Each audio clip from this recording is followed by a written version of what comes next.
Ya, nama saya Irwan, putra ketiga dari Ibu Sunewi. Beliau itu adalah pengrajin topeng wanita se-Indonesia.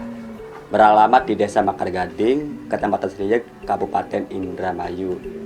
Bloknya itu Dusun 2, Blok Perapatan Wetan, RT 004, RW 002. Nanti biar lebih jelasnya saya panggil ibu aja ya. Oh, boleh. Me, ini karena tamu.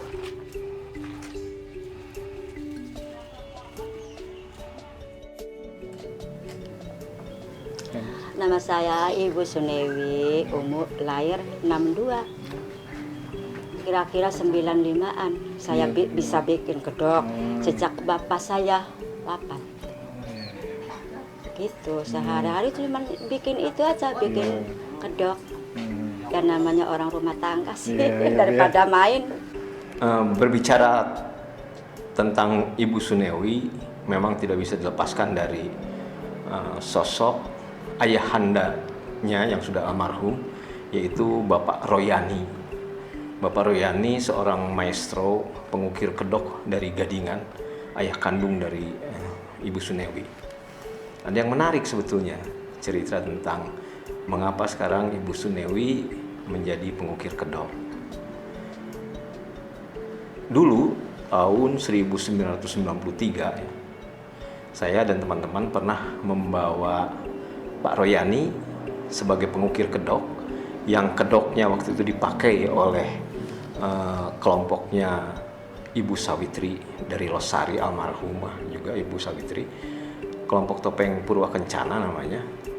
Kami pernah mementaskan topeng Purwakencana pimpinan Ibu Sawitri di New York tahun 1993 itu, di New York dan di Manhattan.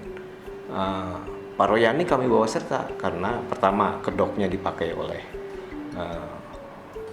para penari dari Losari itu, dan sekaligus Pak Royaninya demonstrasi membuat kedok sebagai bagian dari pertunjukan gitu.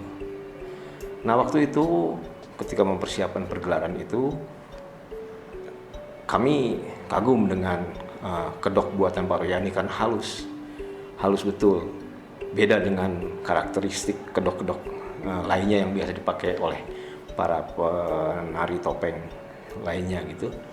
Ketika kami tanyakan, ternyata Pak Royani itu membuat atau mengembangkan alat-alatnya sendiri yang dia belajar dari orang-orang Bali gitu tentang alat-alat dan sebagainya, sehingga dia bisa membuat ukirannya menjadi halus.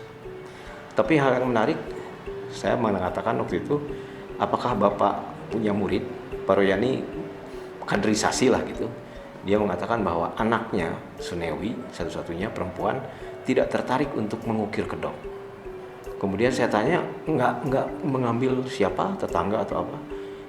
Tidak ada yang berminat, satu. Kedua, kalaupun ada yang berminat, menurut dia kemampuannya tidak memadai. Jadi selektif betul dia memilih murid gitu. Hal menarik lainnya dari Pak Royani adalah dia punya kesadaran untuk mengeksplorasi kemampuannya.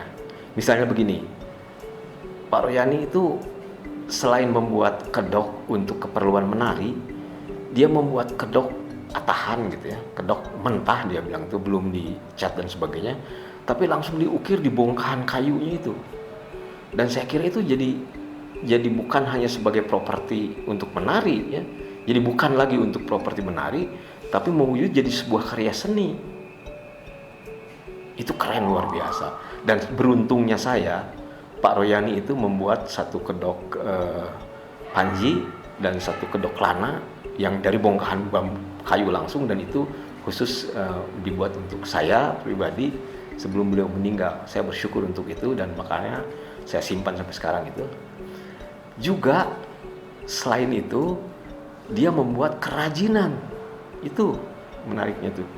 Jadi membuat kedok panji, kedok samba, kedok rumyang, kedok pati, kedok lana itu dalam bentuk yang lebih kecil, tapi ukurannya persis sama. Dan itu sebagai souvenir. Dan saya kira kalau itu kemudian dikemas baik, kemudian diberi teks, diberi keterangan tentang sejarahnya dan sebagainya, itu bisa menjadi souvenir yang eksklusif. Seperti halnya di negara-negara maju kan mereka mewacanakan sesuatu pada kerajinan itu, dan itu Pak Royani membuat itu sejak lama. Sayangnya kemudian itu tidak ada yang meneruskan. Semoga ada yang meneruskan ya. Nantinya sebenarnya yang meneruskan para seniman kerajinan di Cirebon gitu. Mudah-mudahan karena ini menjadi sesuatu yang unik. Sampai akhirnya Pak Royani meninggal 3 tahun setelah pentas itu, Pak Royani meninggal gitu. Dan tidak ada yang meneruskan. Nah, suatu ketika ke tempat kediaman kami, Rumah Nusantara namanya dulu, setelah 4 atau 5 tahun Pak Royani meninggal, datanglah Ibu Sunewi ke Bandung, ke tempat kediaman kami. Dia mengatakan bahwa sekarang saya mengukir kedok dan saya ingin demonstrasi di sini di Bandung, di tempat kami. Maka kami mengundang teman-teman untuk menyaksikan Ibu Sunewi mengukir kedok. Dek, pengen weruh gaweane ibu. Ayo ning ngali ning mawetan. Ambil carane ning meterane apa nih? Yuk, daripada saya nganggur, pusing ngurusin anak-anak. Saya sih nggak suka main ke tetangga ya, belajar bikin kedok. Tapi dulu sih nggak karuan, masih jelek. Ya sejak ke zaman ini COVID corona tuh, saya agak menurun tapi bikin kedok terus. Ya untuk menafkahi anak-anak setelah ditinggal suami saya tuh.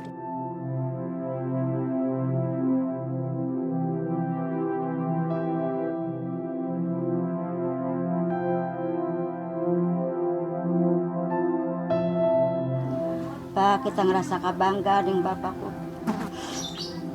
Sebenarnya saya ingat bapak saya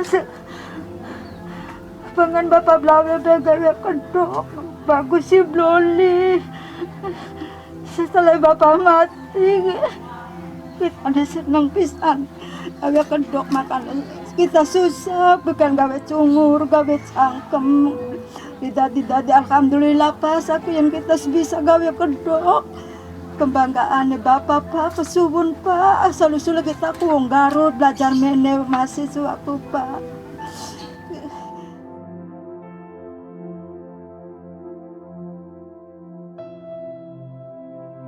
Yang menarik adalah ketika kami bertanya, kenapa Bu Sunewi sekarang mengukir kedok?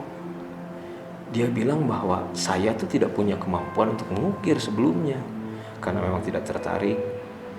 Tapi suatu ketika saya lupa, entah dapat apa semacam bisikan atau apa, tapi entah mimpi gitu, kedatangan ayahnya dan ayahnya menyuruh saya, katanya kata Bu Sunewi itu meneruskan supaya membuat kedok gitu, meneruskan tradisi ayahnya. Dan yang surprise bahkan buat Sunewi sendiri itu ternyata keesokan harinya sekonyong-konyong dia mengatakan bahwa sejak itu saya bisa mengukir kedok gitu, tanpa proses belajar yang lama gitu ya. Nah, saya kira itu menariknya. Saya kira itu tentang Pak Royani yang nggak bisa dilepaskan dari jejak karya Sunewi sekarang gitu ya. Mudah-mudahan Ibu Sunewi terus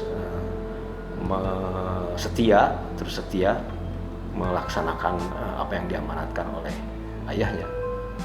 Karena Gadingan meski secara administratif masuk di Kabupaten Indramayu gitu ya, tapi karya-karya Pak Royani itu justru dibawakan oleh penari topeng yang kebanyakan dari Cirebon.